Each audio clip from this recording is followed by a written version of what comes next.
You know, one of the things I love about working with such a wide variety of different species of wood is just how crazy different one species can be from the next. In my hands here, I have a log of curl leaf mountain mahogany wood. This thing is heavy, it is dense, this would sink in water, feels like rock or stone. In here, I've got a piece of African mahogany. This is not real mahogany, this is real mahogany. This big plank I got from the lumber yard weighs quite a bit less than this half of a log. And I find that balance between the wide array of possibilities in different species of wood endlessly fascinating, so much fun to explore,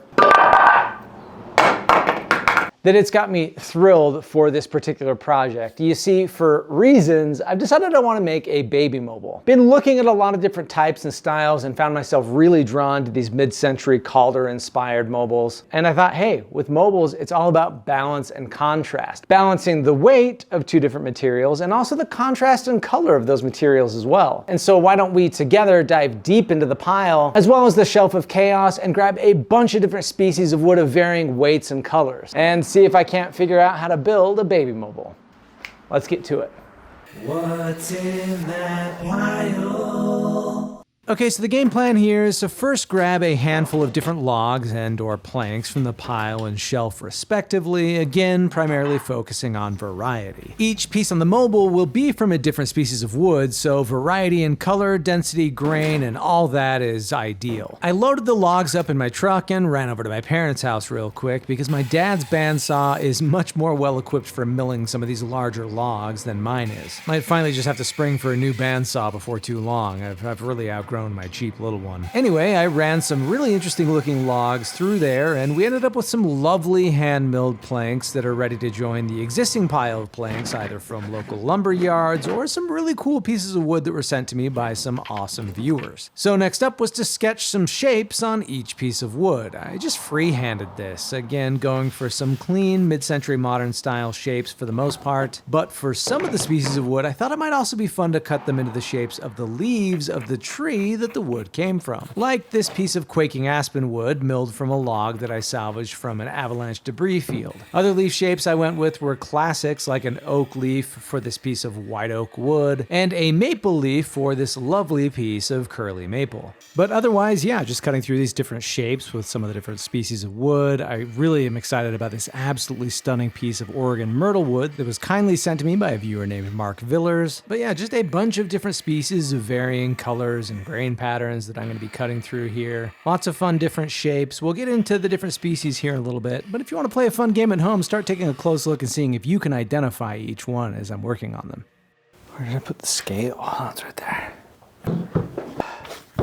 We may not use all of these. I think the biggest challenge I'm going to run into is size in the room that this will be in. So I want to just make sure that there's enough room for this to kind of rotate around and spread out. I actually did end up cutting a lot of these a second time because my first cut, the pieces were just a little too large for the kind of space that I'm working with. Okay, before I take these over to the oscillating belt sander to sand them down and get them feeling just a bit more smooth and not quite so rough cut, I want to make sure, of course, that things are balanced well. This is a mobile after all. This is all about proper balance. I'm just going to weigh each individual piece and write down how much they weigh. I don't want a really heavy piece of wood opposite a really light piece of wood, lest we not get good rotating balance. So it's 103 grams, 76 grams, black walnut, 114 grams,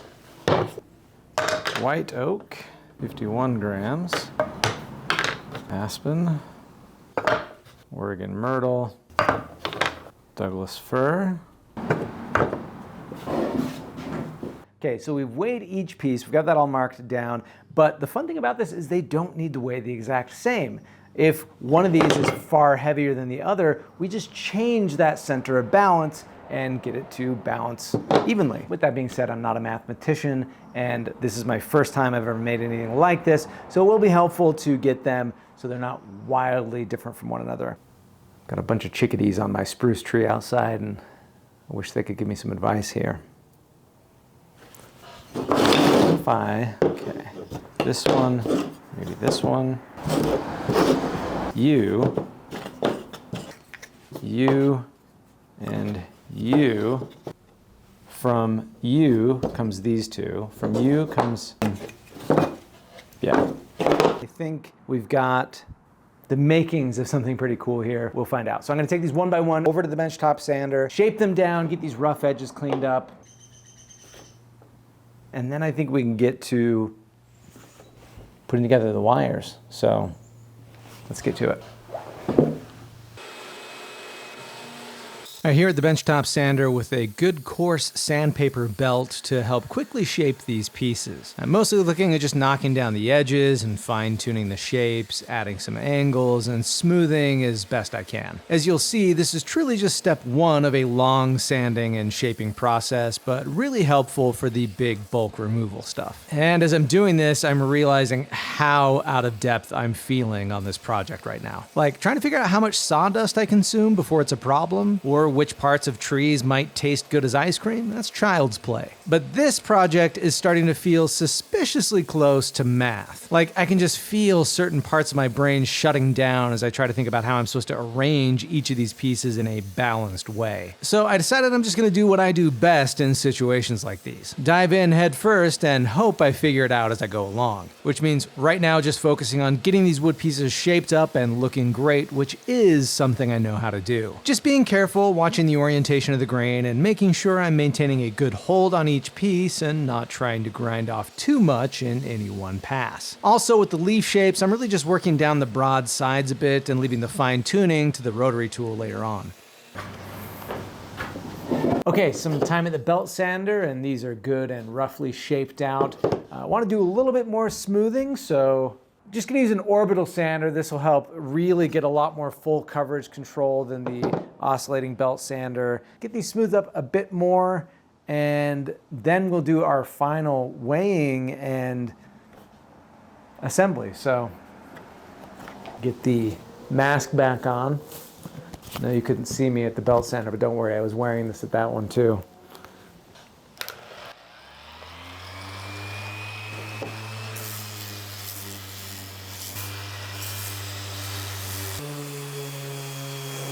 And here is where I'm thinking about the real duality of sanding. Like, it's really satisfying to see each piece get progressively smoother, maneuvering this orbital sander to knock down unwanted corners or rough spots. But my arm, wrist, and hand are getting so tired, as you are probably also tired of watching me sand, so my apologies.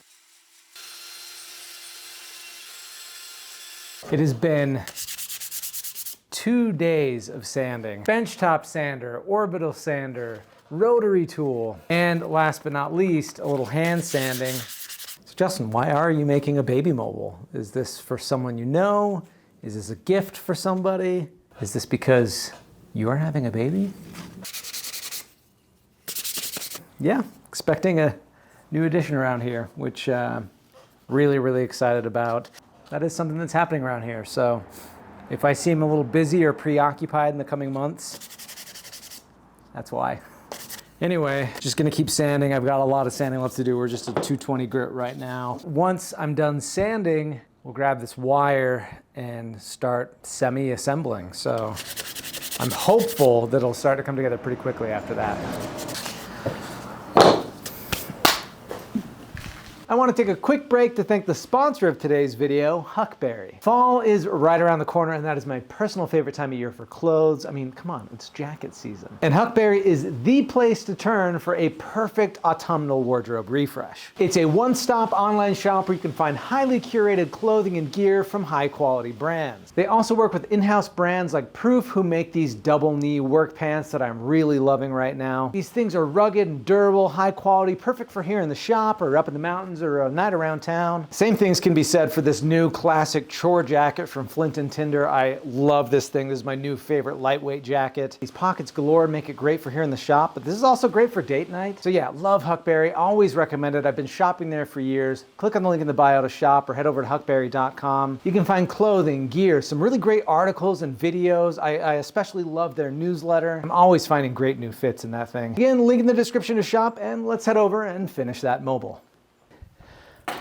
Okay, so I've been trying various gauges of wire. I first tried a 16 gauge wire. That was much too thin. Definitely these sagged far too much. A 14 gauge felt like maybe a good middle ground, but I still am a little worried that this is a 14 gauge right here, that it just hangs a bit too much, especially for some of these slightly heavier pieces. So my options are, I could reshape this, make it even smaller, or we try a 12 gauge. Now the 12 gauge is definitely strong enough to hold these pieces up without bending too much, but I found it really difficult to shape. It's not very pliable. So I'll try to heat this up. These are a little overkill, but hopefully should.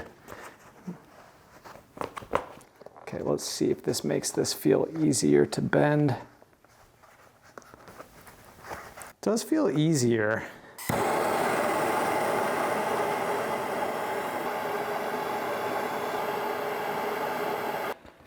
Got it glowing that time. Oh yeah, that's the ticket. Got a big pot of water, just dunked that in there to make it a little bit easier to now manipulate. And this does feel like it might work.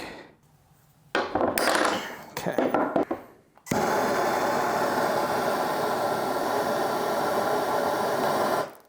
Okay. We bend into a little loop. Okay. All right.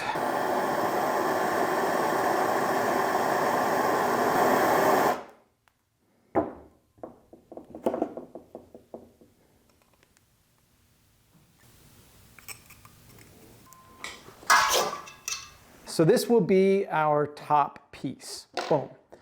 Our lightest wire, our 16 gauge. This one we don't even need to heat up. We can just create a little hoop. There we go. And then it'll drop down about there. Create another little hoop there. But this will then hang from there. And then to this we will fix. So let's grab our 12 gauge. And this will be the one that we hang. One end will be a hook, one end will be this, curly Q in the middle. So let's get that nice and red hot. Curl that up, look at that, okay. Getting better now. Practice, a little bit of practice. Pull that off. Shape this with our hands. And then we will glue this piece in here eventually, but for now we can just kind of hang it. That'll allow us to hook this here. Hopefully the vision is starting to come together now, where this can, on one end, have this, boop, hang like so. And then on this end, we can add another loop and hang some more on this end as well. So hopefully you can kind of see what I'm doing here. I'm also just kind of piecing this together as I go along, obviously. I'm gonna stop yapping at you all, get to figuring this out, and hopefully today we'll have a fully finished and assembled mobile. Yeah, okay, okay.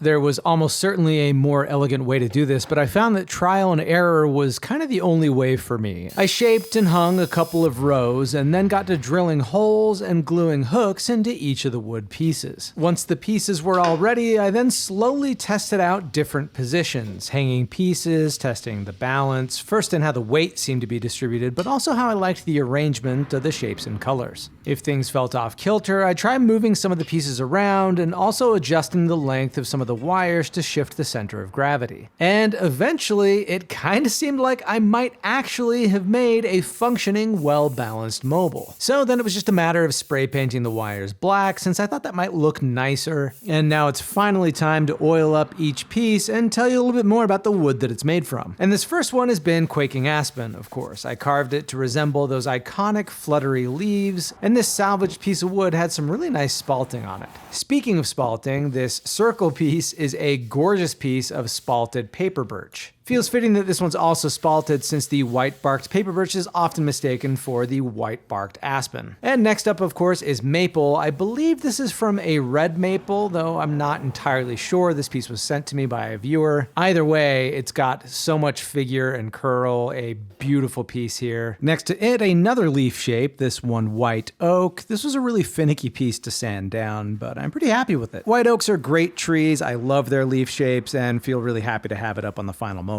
This is a piece of wood from the Coast Douglas fir tree, which it's really rare to find Doug fir looking so tightly grained. It's really beautiful and nice to work with, and I'm just realizing it's the only conifer represented on the mobile, which is a bit of a shame. Now on to our most unique species of wood, which if anyone guessed this one, just 1,000 points to you, because this is the bitterbrush tree. This came from a pretty large one that had been killed in a wildfire, and I would just really like the pinkish hue of this wood. I don't know what happened, but the camera didn't record me oiling the African mahogany piece, which is such a shame because it was absolutely stunning. So sorry, I can only provide this later footage of me buffing it off. And that leads us right to Curleaf Mountain mahogany, the densest wood on the mobile by far. It's not a true mahogany, but a tree native to the Great Basin, and one you've definitely heard me talk about a lot if you've watched my channel before. Onto another dense, heavy species here, black locust. This wood glows under black light, so if baby girl ever decides to throw a dance party in her crib, this piece is ready to go. And here we have some black walnut. Of course, you can't have a project like this without some black walnut wood. Just wouldn't be right. Also, another one that is just so much fun to oil up. Look at this piece of wood. And last but not least, I have been waiting forever to oil up this piece of Oregon myrtle wood, and it is not disappointing in the least. Look at all of that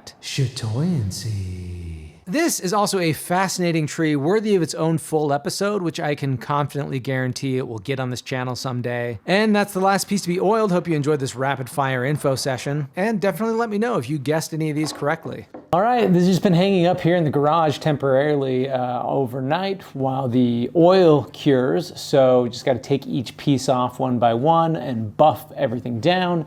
And then it's time to install this upstairs. So, you know, there are more than a few nits I could pick with this, but overall, I'm actually quite happy with how this turned out. I think we've got some really cool pieces of wood in here, just some gorgeous grain, tons and tons of chatoyancy. And yeah, I think it's gonna look awesome up there. This was a really fun way to repurpose just scrap wood and pull some old logs off the pile and turn it into something pretty amazing, if I do say so myself. So the final step, once everything is placed in a way that I think will look best, will be to just pry each of these little clasps shut so things can't get jostled and fall off. Obviously that'd be really bad. I'm gonna wait until it's upstairs in its permanent location because I think I'll have a better feel for how it all is arranged and looks. You might wanna move one piece over to another or kind of twist it so that I can already see where this birch piece and the Douglas fir piece are a little too close together. I'd kind of like to shift some of that. So anyway, I'll do some fine tuning when I get it upstairs, but for now, let's do some buffing. Don't worry, I'm not gonna make you watch me disassemble and buff this entire thing. No, instead, let's just skip straight up to the nursery and get to installing.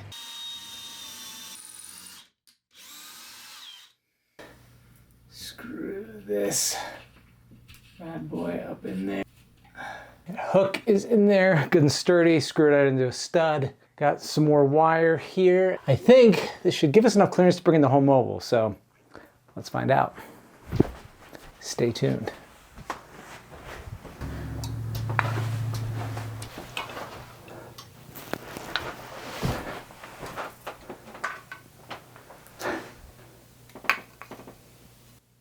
We step back here.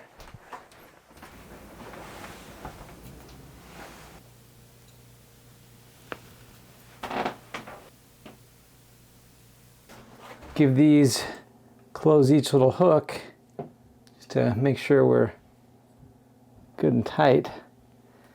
And yeah, I think we did it. And there we have it. We turned scrap wood logs and planks into this. I kind of can't believe it actually came together, but I am really, really happy with how it turned out for such an amateur attempt. Honestly, you really wouldn't need very many fancy tools to do something like this at home if you wanted. Just a matter of finding ways to shape the wood and bend the wire. So I definitely recommend giving it a try if you're into this. That's it for this episode. Thanks so much for watching. Big thanks, as always, to all my patrons and members. And let me know what you think about this project and which piece is your personal favorite. I just hope at least one very important person ends up liking it when she gets a chance to check it out. Until then, go make something, meet a new tree, and we'll catch you all again next time when we find out what's in that pile.